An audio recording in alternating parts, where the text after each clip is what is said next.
तो स्वागत है दोस्तों आपका एग्जैक्ट बैंक करके इस यूट्यूब चैनल पे जिसपे हम पढ़ रहे हैं करंट अफेयर्स आईबीपीएस एसबीआई 2026 की जो भी एग्जाम्स है उनके लिए। उम्मीद करता हूं आप सब लोग अच्छे होंगे, फिट एंड फाइन होंगे। चलिए देखते हैं आज का सेशन क्या है, कुछ नया चर्चा करते हैं इस पे। डॉक्टर श्रीनिवास कुमार तुमाला जो फेमस समुद्र विज्ञानी एवं वैज्ञानिक प्रशासक है, अब इन्हें रिमोट सेंसिंग, सैटेलाइट, ओशियनोग्राफी और डिजास्टर रिस्क रिडक्शन में 3 दशकों से अधिक का अनुभव है। ये क्या है, देखो पृथ्वी विज्ञान मंत्रालय के सचिव बने हैं। पहला क्वेश्चन यहां से नाम का, ठीक है। और इनकी जो स्पेशलिटी वो क्या, remote sensing, satellite, oceanography, disaster risk reduction में 3 जो डिकेड है उससे अधिक का इनको एक्सपीरियंस है।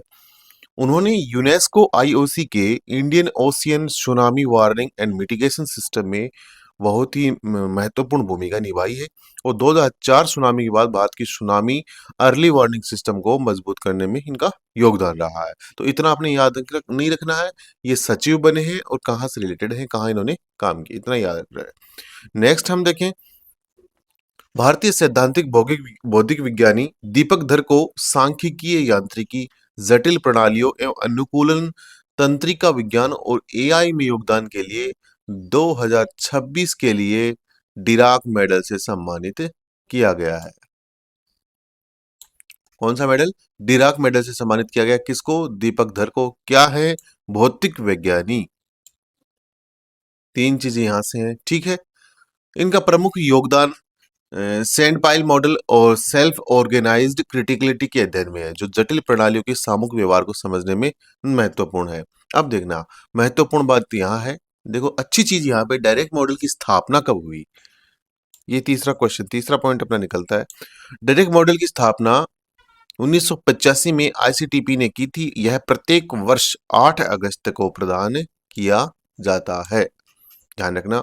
इसके साथ 5,000 अमेरिकी डॉलर की राशि दी जाती है। अब देखो अन्य पुरस्कार भी इनको मिल चुके हैं। बोल्ट्जमैन मेडल 2023 में पद्म भूषण से सम्मानित किया गया है। ये सारी चीजें इनको मिल सकती है। तो क्वेश्चन ऐसे घुमा के आ भी सकता है कि ये मेडल आपको दे दे, इसमें से कौन सा व्यक्ति है जिनको इन इन सम्मान से नवाजा गया है या सम्मानित किया जा चुका है। मेन पॉइंट मैंने आपको 2-3 बता दिए ऊपर, ठीक है।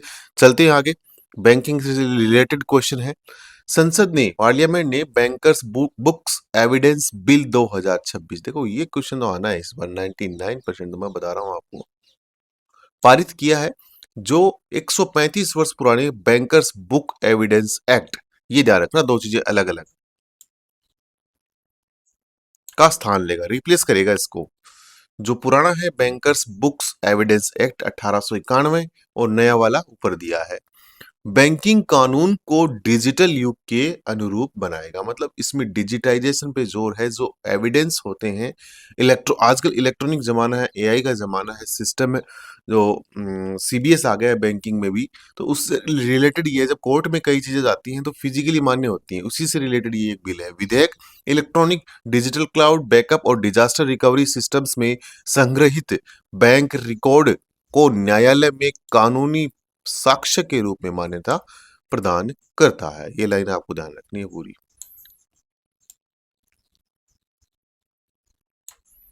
जैसे कि इसमें डिजिटल एवं इलेक्ट्रॉनिक हस्ताक्षर सहित स्टैंडर्डाइज्ड ऑथेंटिकेशन प्रोसीजर का प्रावधान है, ये सब चीजें। तो ये देखो, आप याद कर लेना ये सारी चीजें। यहाँ से मैं कह रहा हूँ आने की संभावना बहुत ज्यादा है, आपका 1 नंबर यहाँ से मिलेगा आपको।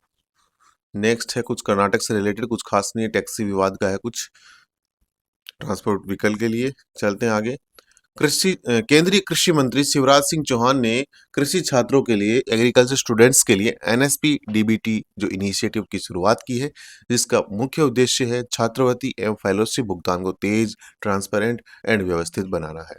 इस पहल के तहत 6,000 से अधिक छात्रों को 21.35 करोड़ की राशि डीबीटी के माध्यम से सीधे बैंक खातों में स्थानांतरित की जाएगी। देखो यही है क्वेश्चन, 6,000 से अधिक कृषि छात्रों को कितनी राशि, 21.35 करोड़ की राशि डायरेक्ट बेनिफिट ट्रांसफर के माध्यम से इनके अकाउंट में हस्तांतरित की जाएगी। अब आपसे ये 2 अमाउंट ही पूछेगा एग्जाम में सीधा कि कितना अमाउंट है, ये तो बहुत कम पूछेगा कितने स्टूडेंट्स को, और कहाँ से।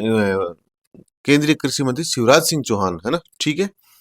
एनएसपी डीबीटी पहल। नई व्यवस्था में पात्र छात्रों को मासिक आधार पर छात्रवृत्ति मिलेगी, जिससे भुगतान में देरी कम होगी और वे शिक्षा व रिसर्च पर बहुत बेहतर ध्यान दे सकेंगे। नेक्स्ट देखें, ई वीजा धारक। भारत सरकार ने 10 अगस्त 2026 को ई वीजा धारक विदेशी नागरिकों के लिए 11 नए अंतरराष्ट्रीय प्रवेश बंदरगाह अधिसूचित किए हैं। कितने? 11। क्या? प्रवेश बंदरगाह है, पहला ये देखना है नाम। ठीक है, आगे चलते हैं। जिनमें 9 भूमि बंदरगाह है। 9 क्या है? भूमि बंदरगाह है। ये संख्या ध्यान में रखिए, डिजिट्स। 2 हवाई अड्डे शामिल है, मतलब 11 हो गए ना, तो 11 नए शामिल किए। ठीक है, नए प्रवेश बिंदु में नाम दिए, अगरतला, तरांगा, जो भी है नाम है इसमें। क्वेश्चन इसमें से भी आ सकता है, निम्न में से कौन सा है जो नए वाले में शामिल नहीं किया गया है। ठीक है, ये ध्यान में रखिए अपना।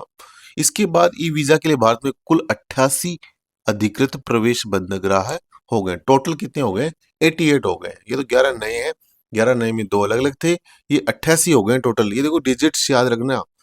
और इसमें देखो 88 में टोटल में कौन कौन से हैं? 37 हवाई अड्डे, 38 समुद्री बंदरगाह और 13 भूमि बंदरगाह। ये डिजिट्स आप ध्यान में रखें। ठीक है, यह पहल पर्यटन, क्षेत्रीय कनेक्टिविटी और डिजिटल वीजा सुविधा को बढ़ावा देती है। नेक्स्ट हम चलें, उत्तर प्रदेश की मुख्यमंत्री खेत सुरक्षा योजना का उद्देश्य आवारा पशुओं, नीलगाय और जंगली सूअरों से फसलों को होने वाले नुकसान को कम करना है, मिटिगेट करना है। ये उत्तर प्रदेश सरकार की योजना है, जो भी है।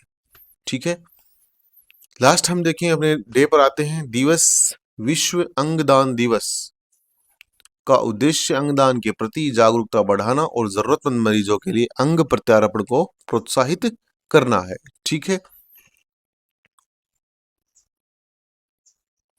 भारत में थोटा 1994 तथा नोटो अंगदान एवं प्रत्यारोपण व्यवस्था के कानूनी और संस्थागत ढांचे के प्रमुख आधार है। तो ये थे आज के कुछ मेन पॉइंट्स। मिलेंगे आपसे नेक्स्ट वीडियो में। कमेंट के जरिए बताते रहिए आपको कंटेंट कैसा लग रहा है, और चैनल को सब्सक्राइब अगर अभी तक नहीं किया है तो प्लीज सब्सक्राइब जरूर कर लें और शेयर करें इसको।